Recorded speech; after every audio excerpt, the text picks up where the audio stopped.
Hello, and welcome to the Horror Movie Mania Brackets Mid-Tournament Report. I'm Vic Casserole, here with a distinguished panel of guests to bring you all the action that has come and all the action that will come in this crazy tournament that we've had so far. With me, I have here today, of course, always by my side, the Hurricane of Horror, the Tornado of Terror, our crack expert, Ophidian Riley. Pleasure to be here, Vic. Thanks for having me. Good to see you again, Ophidian. Also today, we are pleased to have with us a man who was aware of the existence of many films, Cy Kosomatic. Hi. Hello, Cy.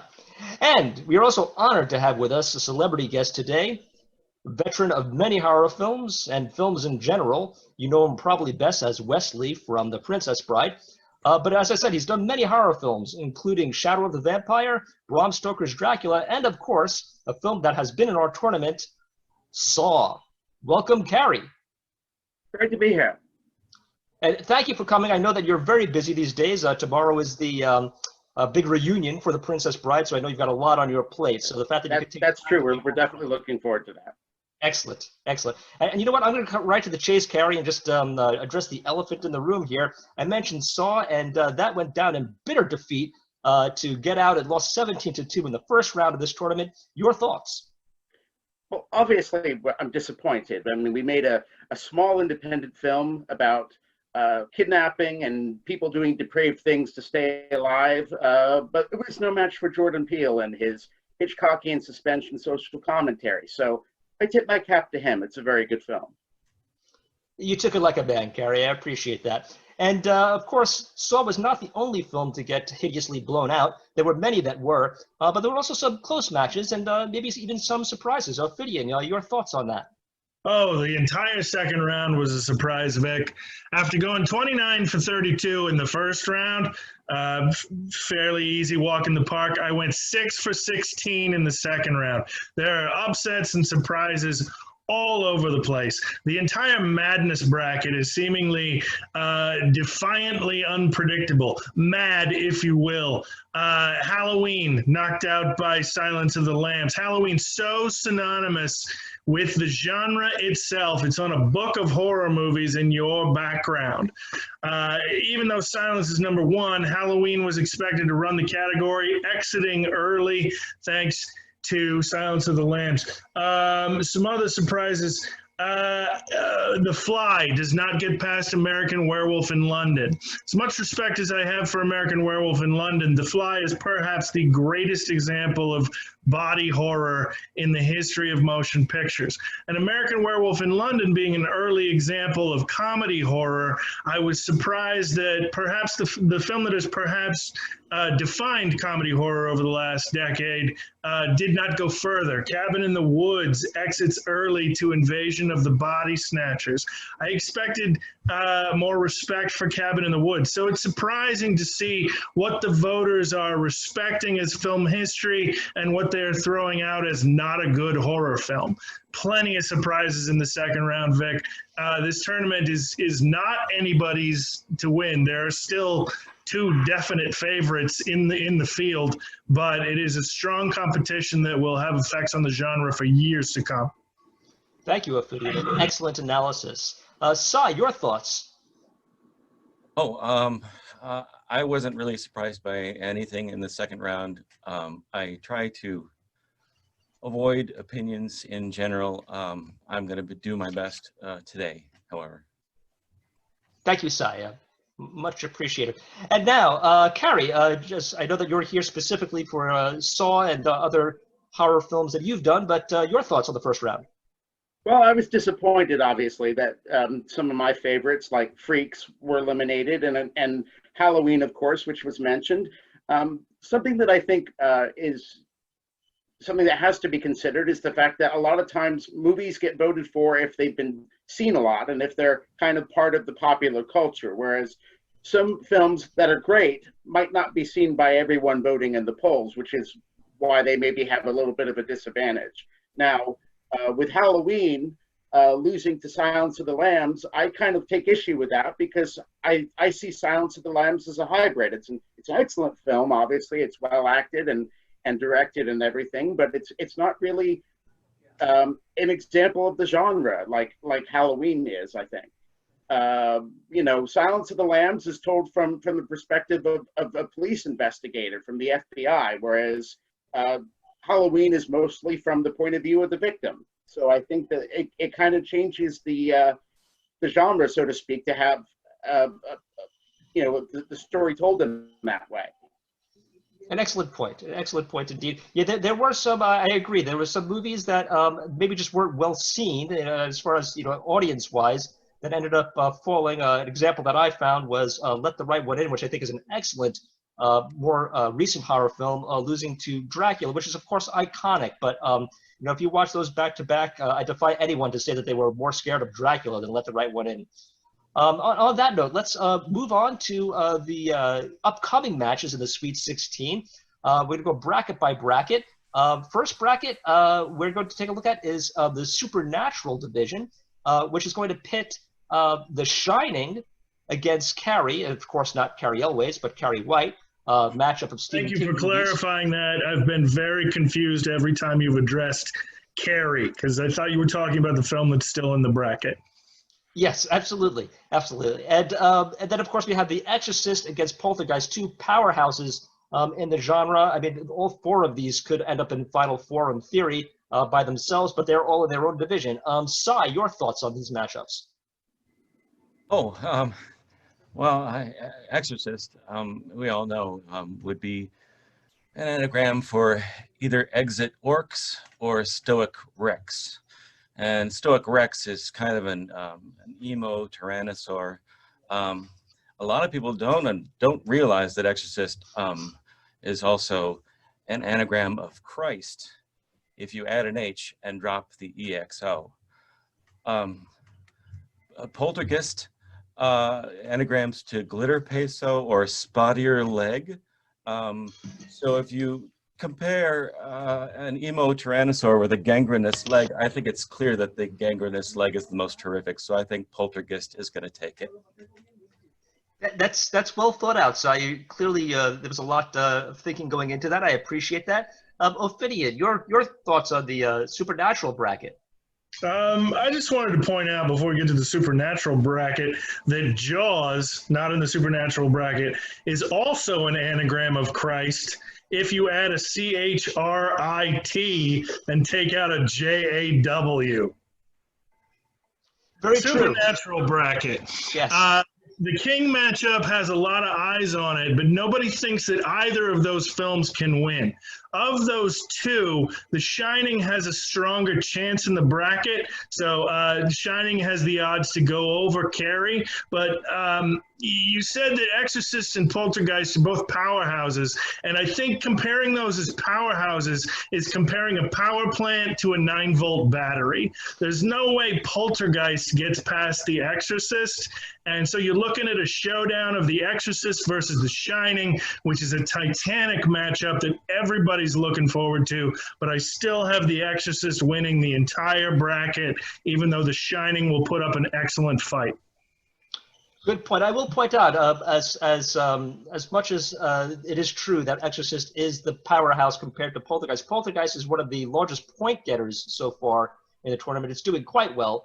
But yes, The Exorcist is certainly perhaps the most iconic horror film there is. Yeah, offense wins games, Vic, but defense wins championships. And you're going to find the points that Poltergeist racks up can't get past the defense of William Friedkin's almost masochistic filmmaking, causing permanent injuries in his actors, lowering the temperature in the room to freezing to cause the breath, and scarring a child for her entire life. That's defense, Vic. You can't get past that.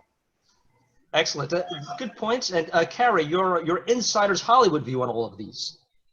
Well, something that I will tell you is that I did go to the set of The Shining as a child, and I saw everything up close. And Kubrick created an incredible environment. So I'm kind of biased towards that, even though Carrie is an excellent film. I mean, I think the main thing though from Carrie that I take away from it is that teenagers are psychotic or cruel, and you should stay away from them as much as possible. And I certainly learned that when I made The Crush, because there's few things that are scarier than Alicia Silverstone running at the screen at the camera with a knife for no reason whatsoever. That's pretty frightening. So I got to go with Kubrick. I think Kubrick is the master filmmaker. As far as Poltergeist versus The Exorcist, I think The Exorcist basically beats anything you throw up against it. Poltergeist is a great film, though. It's obviously something that many people have seen, and everyone remembers it. The question that I have about Poltergeist, though, is how much of it is Tobe Hooper and how much of it is Steven Spielberg, because we know Spielberg came up with the screenplay and the story, and he was the producer, and his fingerprints are all over that film. So I think it begs the question, how much of that was really Spielberg working the camera and making all the crucial decisions.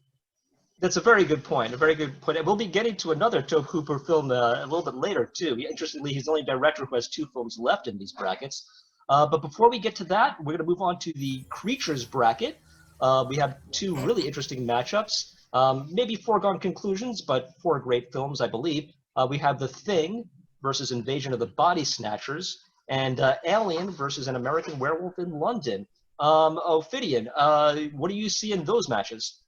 Oh, I think you hit the nail on the head, Vic, when you said these are foregone conclusions. I think these are competitive matchups that some people will bet on the underdog in order to possibly reap the benefits of the odds. But I don't think Invasion of the Body Snatchers gets past The Thing.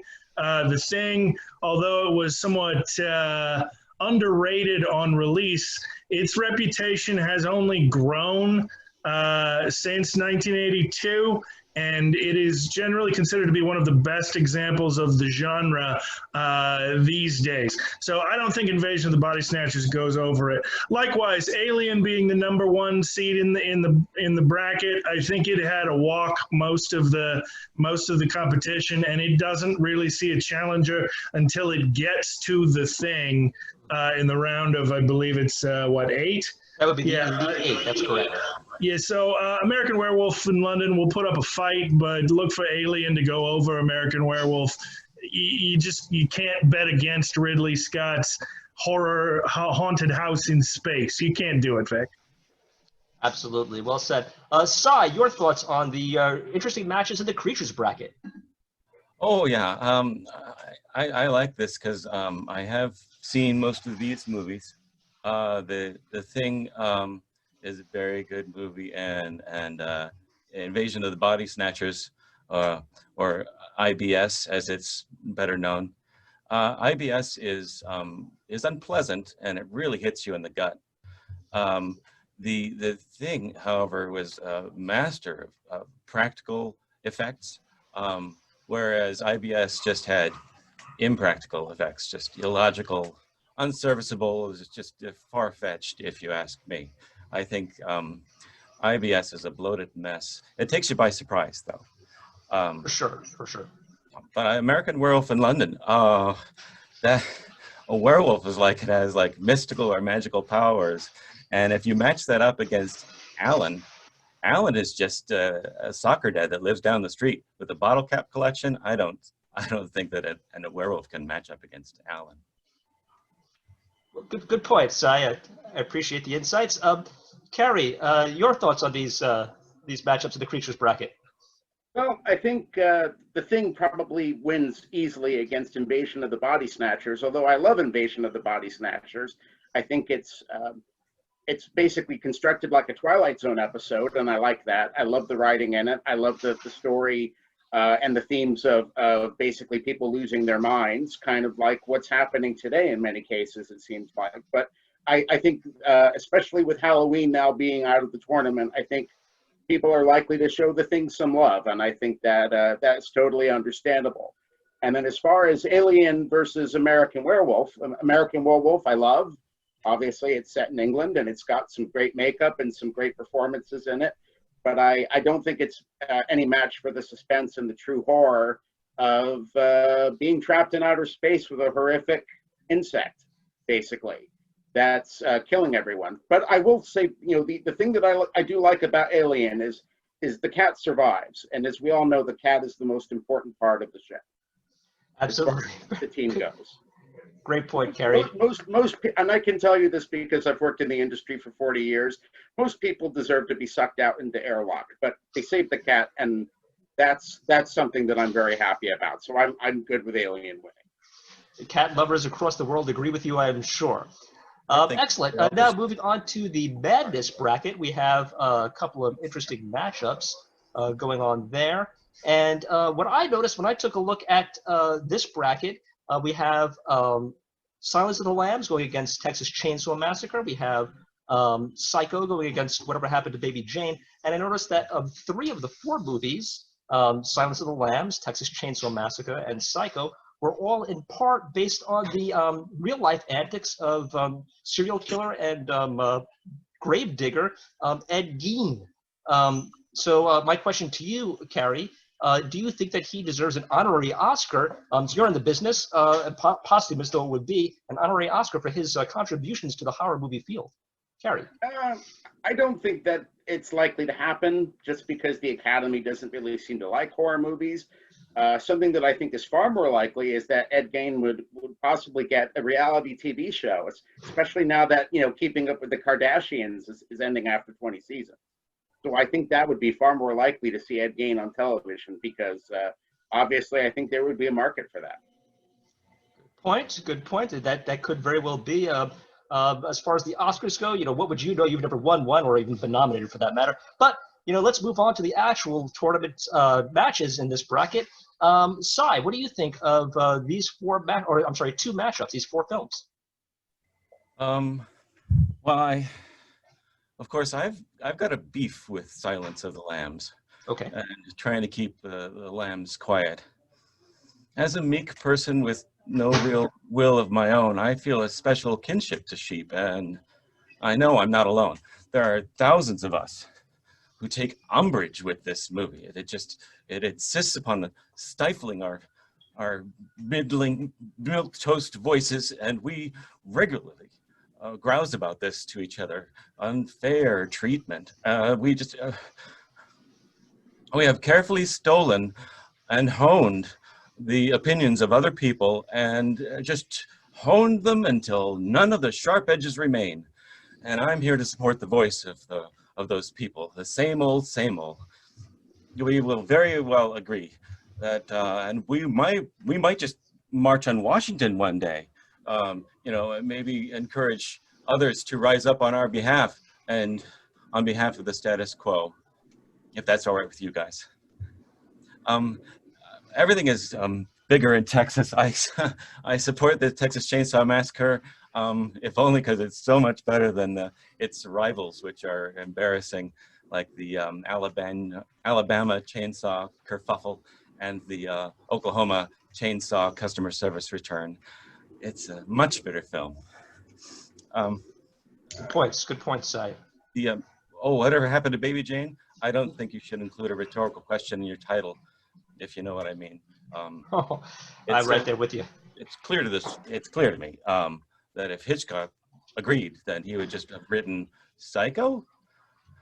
So I think that Psycho is going to take that one. Well said, Cy. Ophidian, your thoughts on the matchups in the madness bracket? Well, first, the thought I want to get out of my head is to ask Cy, what would Alan think of Silence of the Lambs? Oh, I think Alan is a kindred spirit with me. I mean, he likes just holding up with his bottle caps, and he likes to take them off by cracking the bottle out from underneath, because that's the way you keep your bottle cap nice and smooth. I think that he would agree with my choices. Thank you for that insight. Ophidian, back to you for the analysis. Yeah, the madness bracket defies prediction for the most part. It's like there's only a few things you can count on there because 3 of the 4 films I didn't have getting this deep in the tournament. Silence and Texas Chainsaw Massacre, I would have thought the voters would have eliminated Silence as not a horror film, especially up against Halloween. So it defies prediction that it's here. I thought Get Out gets past Texas Chainsaw Massacre because, again, Texas Chainsaw Massacre is an innovator, but it's 90 minutes of screaming and running, and there's not a whole lot more structure to it than that. So as great as it is and as illustrious a place as it holds in the Pantheon, it's hard to say that it's still a better film than Get Out is. And that might be back to the voters and who's seen what film, as Carrie mentioned earlier. So between Silence and Texas Chainsaw Massacre, I would expect Texas Chainsaw Massacre to go over just because it's a horror film. But Silence of the Lambs has proven, despite being top seed, that it just keeps going and going and going and getting past films that it shouldn't really beat. And then on the other side of that bracket, I had Psycho from the beginning. I picked Psycho.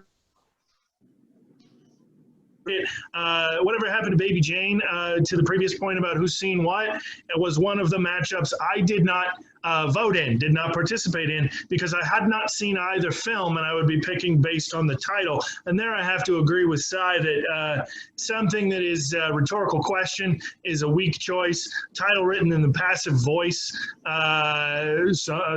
Baby Jane had something happen to her. Yeah, those are weak ways to approach filmmaking, and I don't think Psycho's going to go up against either Silence of the Lambs or Texas Chainsaw Massacre, and it's hard to say whether Psycho gets past either one of those, even though I think it does. So look for that bracket to be chaos. Look for some buzzer beaters at the end of the voting, perhaps even another tiebreaker situation like we saw in a bracket we're going to talk about shortly. Absolutely. Yes, that's a good segue into the undead bracket. And you talk about chaos in our bracket. I would say that this bracket has been all over the place. These matchups feature Shaun of the Dead, which unceremoniously kicked Dawn of the Dead out of the brackets early in the second round, which was, I think, a surprise to many. So that's Shaun of the Dead going up against Frankenstein. And, of course, the top seed Night of the Living Dead going up against what is the only silent film remaining in our bracket, Nosferatu. I'm going to start off with you, Carrie, because you were in Shadow of the Vampire, which was a film that talked about a fictionalized version of Nosferatu and the making of it. Your thoughts on these matches?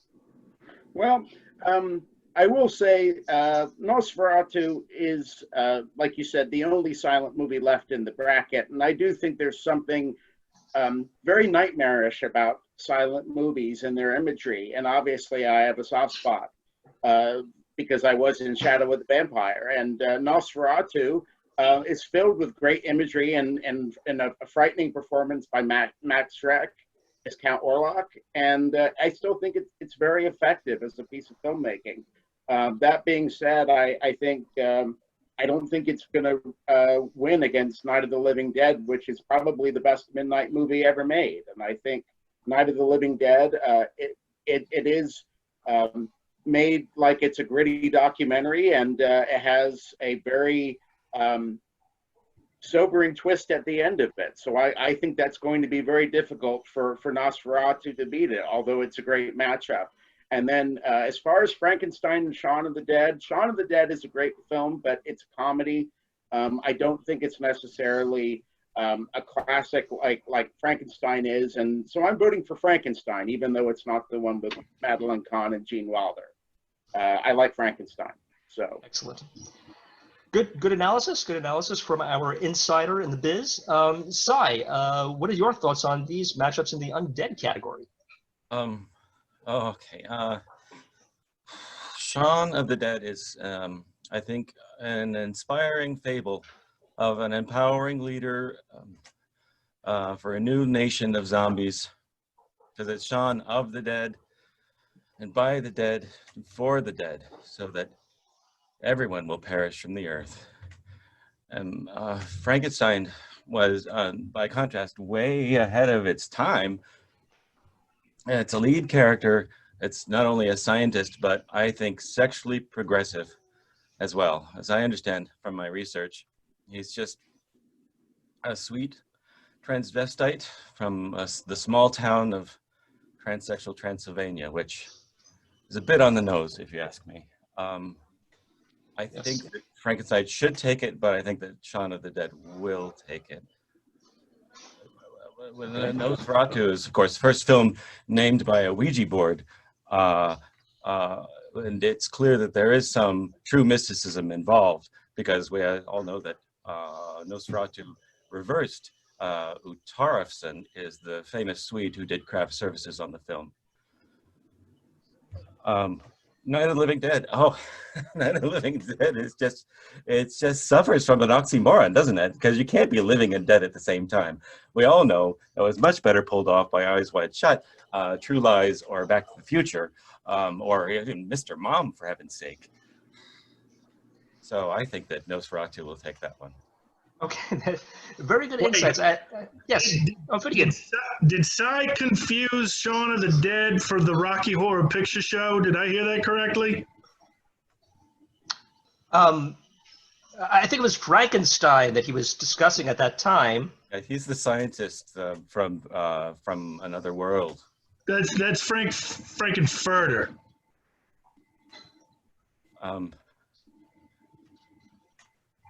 On the other hand, he's absolutely right about Utarafsson. He's been a great Scandinavian craft services for over a century, and he, oddly enough, did the craft services on Let the Right One In. An interesting factoid. I was not aware of that. Absolutely correct. I'm sorry, were you going to go to me next? Yes, Vic? I was, absolutely, Ophidia. Your thoughts on this bracket? Yeah, I didn't want to take my turn out of turn. I apologize. This bracket is strangely about journeys. And I don't mean the Steve Perry-led 80s band Journey. I mean, look at the path. I didn't have Night of the Living Dead going through despite its #1 seed. But look at the films it's beaten. It beat a recent vampire film. It beat the genre-defining vampire film. And now it's up against the original vampire film. If it gets past Nosferatu, you'd have to go back to the Mary Shelley, Lord Byron night where they told stories to each other for it to have more competition. It's the answer to the societal question of zombies versus vampires that we keep doing the pendulum back and forth. Right now, the pendulum swings to zombies, strangely enough. And it was a trend that I had not anticipated. It's exciting. So I would look for Night of the Living Dead to get past its third vampire opponent in Nosferatu. On the other side of the bracket, most people had Dawn of the Dead getting past Shaun, as it was arguably the dark horse of the entire tournament. It was one of the 6 that I got right in this round. I had Shaun of the Dead going over. And if you look at Shaun's path to this point in the bracket, it's gotten past World War Z, and it's gotten past Dawn of the Dead. So the zombie hunter has gotten past 2 zombie films to reach Frankenstein. Now, is Frankenstein enough of a zombie, or is it more of a golem for Shaun to get past? It's a tough call. I have Shaun going past Frankenstein despite being a comedy, and then it's facing Night of the Living Dead in the finals in the Elite 8, and that one's anybody's call because it's prototypical zombie film versus zombie hunter film. This one's wild, Vic. Keep an eye on this bracket. Shaun and Night, with Shaun going over Night in the Elite 8. That's where I'm staking my flag. Interesting. That could be an interesting upset. Well, gentlemen, we only have a little bit left here before our time runs out. So I'm just going to go quickly through all 3 of you. Just predictions on what you think will happen in the championship round. Who do you think the final 2 will be? And just any quick thoughts on the tournament so far. I'm going to start off with our distinguished celebrity, Carrie Elways. Well, I think the film to beat is probably going to be The Exorcist. I don't think anything can top it. There are many excellent candidates that could get to the finals, but The Exorcist is just such a raw and painful and truly frightening story. I don't see anybody beating it, even though they did mess it up with the director's cut, with that extra scene at the end that was unnecessary. It's still a brilliant film. I think it faces off against Night of the Living Dead, actually. I think Night of the Living Dead, because of its the way it's filmed and the way it feels very real, like it's a news documentary that's being reported as it happens. I think it's also very uncomfortable and scary, and I think with the current state of the country right now, I think that'll possibly speak to many people. So I think those two films are going to be in the championship, although I think Silence of the Lambs could sneak in there, although once again, I think it's a hybrid. So I'm going with Exorcist and Night of the Living Dead, with Exorcist taking it all. Okay, good prediction. Sai, what are your thoughts on what will end up in the final match? Oh, you're asking for my opinion? I am asking for your opinion. That is true. Oh, nice try, Vic. Well, okay. We'll hold that one in the vault, and we'll move right along to Ophidian. Your thoughts on what will end up in the final matchup and who will come victorious? My predictions for the final matchup are the same as they were at the beginning of the tournament. I'm with Carrie that I think Exorcist, it's still an Exorcist tournament to lose. I don't think it can be beaten. I differ from him as to what it will be facing in the finals. I think Psycho gets past, and I think the finals is the thing. The Exorcist versus Psycho, with the Exorcist taking it all. That's what I said in the beginning, and I hold to it, and I think that's still what you're looking at. Okay, great. And for my 2 cents, I agree with both of you and possibly Sai, we just don't know, on The Exorcist moving forward. And I'm going to go with a dark horse just to be different in the other side of the bracket and say Texas Chainsaw Massacre will surprise and amaze and move forward as well. Well, thank you to my distinguished panel of guests. I appreciate your joining us here today. We're looking forward to some more exciting matchups coming up. The Sweet 16 will begin tonight. And for all of us here analyzing the Horror Movie Mania brackets, I, of course, am Vic Casserole, and we'll see you in the movies.